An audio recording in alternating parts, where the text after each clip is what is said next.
Hello, friends, and welcome to Pathologic, Volume 2, Episode 25. This will be a special one for us.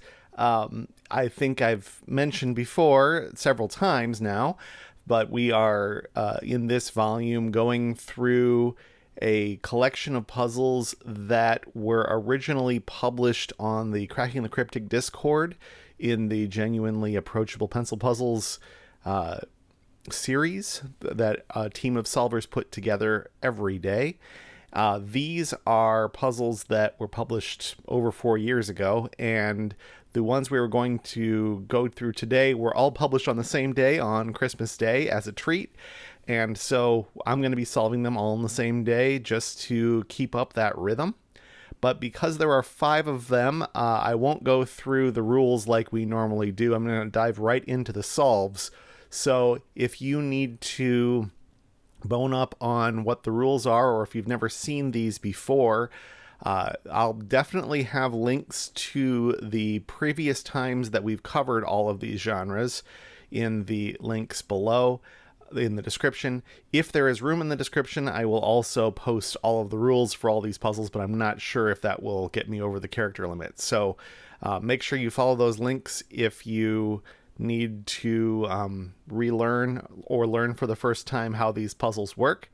But this will be kind of a refresher course for us on 5 different great puzzle types, and tomorrow we'll be back to the typical format. So let's dive right in, and it's time to solve a puzzle. Our first puzzle today is a Heyawake by Shye. In a Heyawake, we are going to fill the numbered regions with the indicated number of shaded cells, so something like this we can do right away. None of these cells are shaded. There are also some patterns that I have internalized from solving Heyawake in the past, like a 5 and a 3x3 is going to have to be this checkerboard here. That's the only way we're going to fit 5 cells in there with no 2 shaded cells being adjacent. And we can mark some unshaded cells next to the shaded ones, and the unshaded cells have to be contiguous, so we are going to escape out of these 3 little cul-de-sacs. That then tells us how this 2 region is composed. It has to be these 2 so that they don't touch each other. That also tells us how this 2x2 goes so that they don't touch each other. And then we've got another cul-de-sac that has to come out here. Now we'll use the Heyawake rule for the first time. We can't have this line of unshaded cells go over 2 borders, so this must be shaded. And now, in order for connectivity not to be broken, this has to come out this way, and out this way, and out here. And over here we have this one that has to come south and around this black square and at least there. We've got a Heyawake border rule here as well as here, and the adjacent ones are unshaded. And that is how we solve the Heyawake. And we will dive right into the next puzzle, which is a Yajilin puzzle by Jovial. Let me get this centered correctly.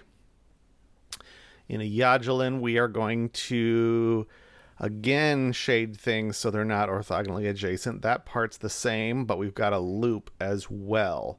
So let's think about how we could fit 2 shaded cells in these 4 without causing a problem. If this one were shaded, then the loop would have to get in here and out of here, but it would be a dead end. So that's not possible. So this is not shaded. This has to be shaded. And therefore, one of these 2 must be shaded.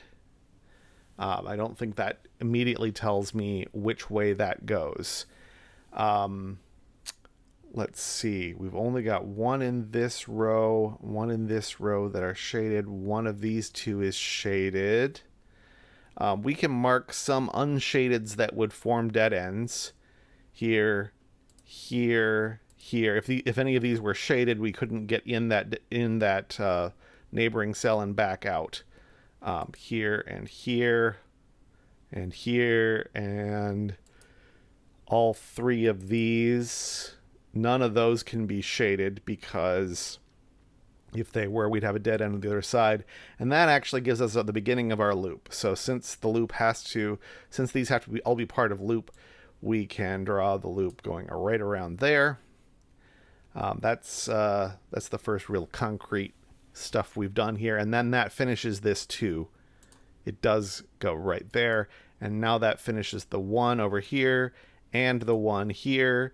And now the loop has to, well, these can't be loop. So therefore we have to draw a corner into those. Can't close the loop too early. We've got to go through this alleyway. We've got to go through this alleyway. This has to turn now. We've finished all of our number clues except for this one down here. This can't be the loop because we would have a dead end. So that is actually shaded. The loop comes down this way. Once again, none of these could be shaded because regardless of how we did that, we'd end up with a dead end. So the loop must come around here like so, which means this has to be shaded. And this can't be part of the loop because we've got a dead end there. That's shaded. Therefore, this can't be shaded because then now we're going to have a dead end here if we do that. So we've got more loop we can draw in here. Can't close it prematurely. Needs to come out to the rest of the world. We need to finish up our 1 clue, which means this one has to be shaded. And now this comes up here, and we can't shade this one because we'd have a dead end. So both of these are part of the loop. So it zigs around like this, and that is how we solve a Yajilin. And let's move right on to the next one, which is an Akari by Tirganus. Okay, Akari, we can't shade, we can't mark lights next to the zeros. Big and little, we have done our little ones. The big ones are only 2s with 3 options, so those aren't going to be gimmies. What do we know for certain? One of these 2 has a light in it in order to illuminate this one. One of... what's it gonna be? Let's see. How do these 2s interact with each other? I think that's where we go next. If either of these has a light in it, the other doesn't. And therefore the other one would need to be a light in this column and a light in this column. So we know that one of them has a light in the far right column, which means the other one doesn't. So by symmetry, we've got one of these 2 has a light, one of these 2 have a light, and these 2 will both have lights. Hopefully that was clear what I was saying there. So one of these 2 will have a light shining onto this thing. One of these will have a light shining onto this thing. That doesn't tell me the order of those 2, but it does ensure that that's happening. Whichever one of these has a light will knock out one of these 2 contenders for this 2 clue. So the other one has to be this one. Now this 1 clue is done. Now this 1 clue is done. We can mark those as complete.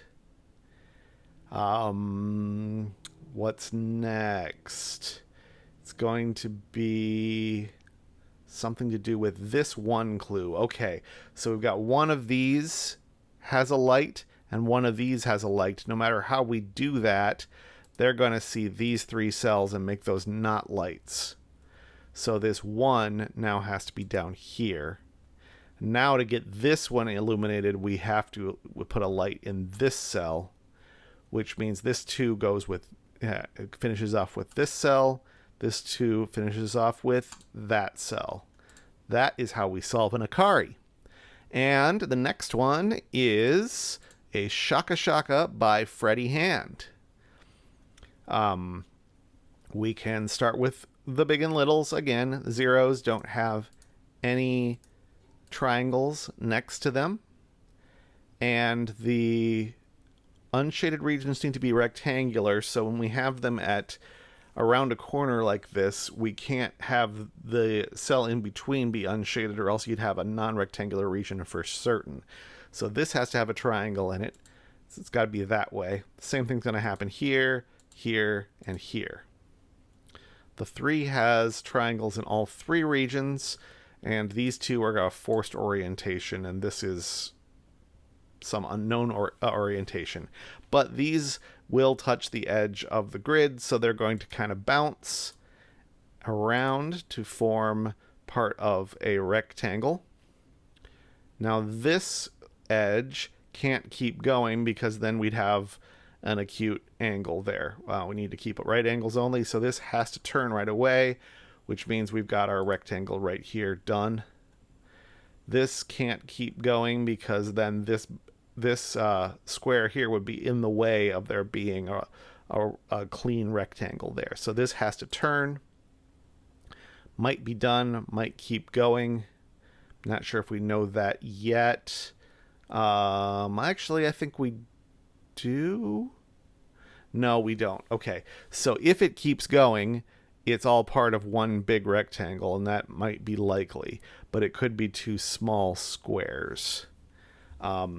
This square is done there, and this 3 now will tell us how this works, actually, because now we have an edge that needs a triangle in it, and now this end of it is done. We have a big rectangle at an angle right there.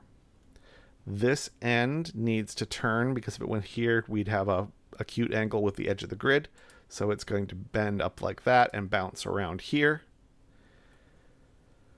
This one, again, has to turn because otherwise we get an acute. So it bounces there. Now it's going to hook up with that one. So this needs to come longer. And it has reached an end. So that does that. Now we just have this edge. Whenever we have a little cul-de-sac like this, we can't put a triangle in it anyway because we would end up with an acute angle on one of the sides. So that's not going to be shaded.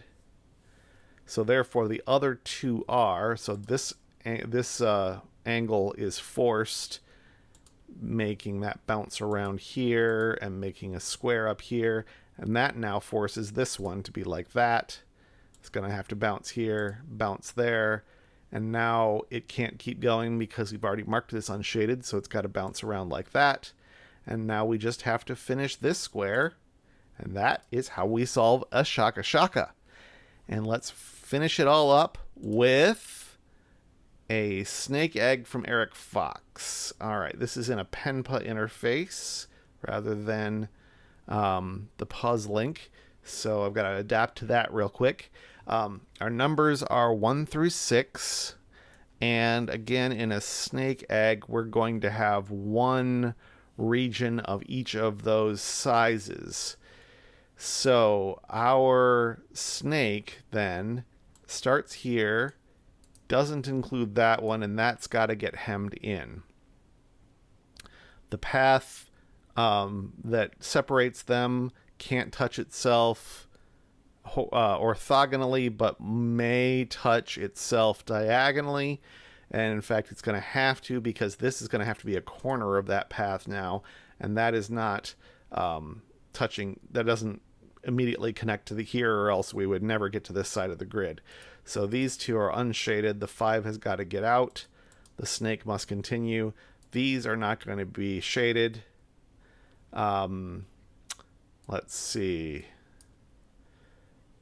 If this 4 continued down 1, then we would have a dead end here with our path, which is not going to be legal.